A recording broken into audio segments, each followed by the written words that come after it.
Қайырлы күн достар, менің арнама қош келдіңіздер. Бүгін сіздерге ауызашарға өте керемет, тойымды, жеңіл жасалатын салат пен тағамның түрін бірге әзірлейтін боламыз. Қалай жасалуын барлығын толықтай көрсететін боламын. Менімен бірге болыңыздар.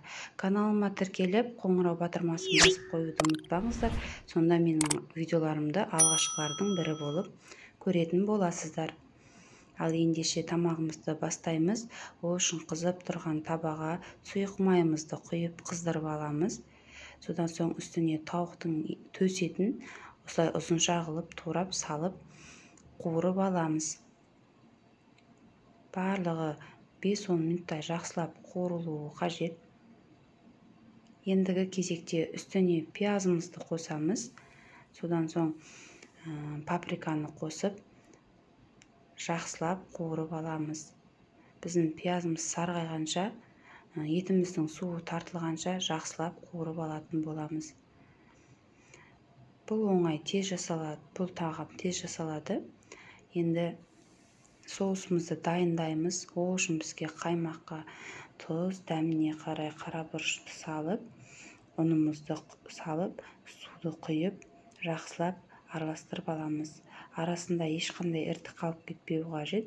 Сондықтан жақсылап венчиктің көмегімен араластырып алсаңыздар да болады. Ендігі кезекте осы дайын болған соусымызды бағанағы қуырылып жатқан еттің үстіне құямыз. Және үстіне 1-2 тісше сарымсақты қосып, жақсылап араластырып, бір қайнатып аламыз. Содан соң 15-20 минутқа бұқтырып қоямыз. Ал ендігі кезекте гарнир дайындайтын боламыз. Ол үшін мен спагеттиді пайдаландым. Қайнатып аламыз.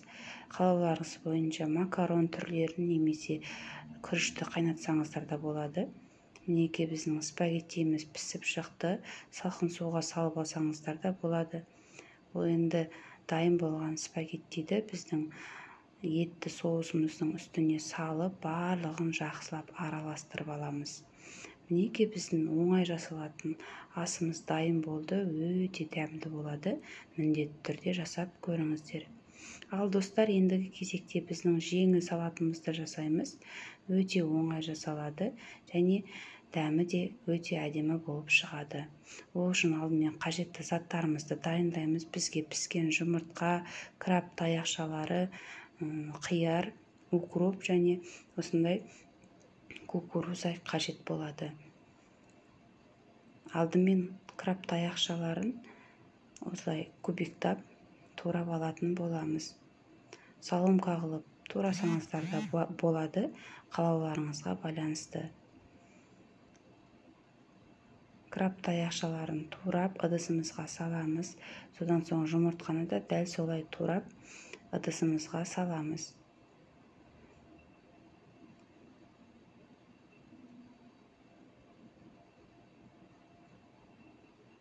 Бұл салатты мен үнемі жасаймын. Жасалу оңай әрі дәмді болып шығады.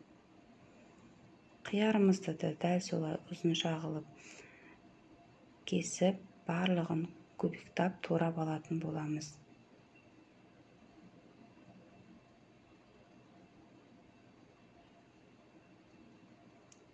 Енді үстіне укропты саламыз. Кез келген зелень пайдалансаңыздар болады.